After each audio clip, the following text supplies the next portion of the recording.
Ano ang best na dapat gawin ng kabataan? Sa dami ng mga activity ng kabataan ngayon, mag-TikTok, mag-ML, mag-travel o kaya outing.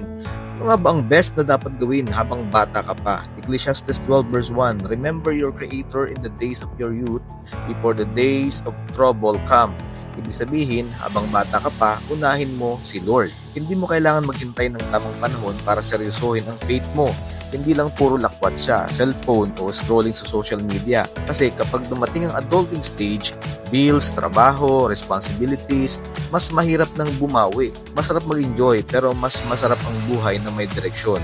Hindi lang para sa matatanda ang pagiging mabuti at pananampalataya sa Diyos. Lalo na para sa iyo yan. Gamitin mo ang energy mo sa mga bagay na may halaga. Mag-aral, maging mabuting anak, mahalin ang pamilya, tumulong sa iba, at hanapin ang iyong purpose o purpose sa iyo ng Diyos. Huwag mong ubusin ang oras sa scrolling. Mag-invest ka sa faith dahil ang relationship kay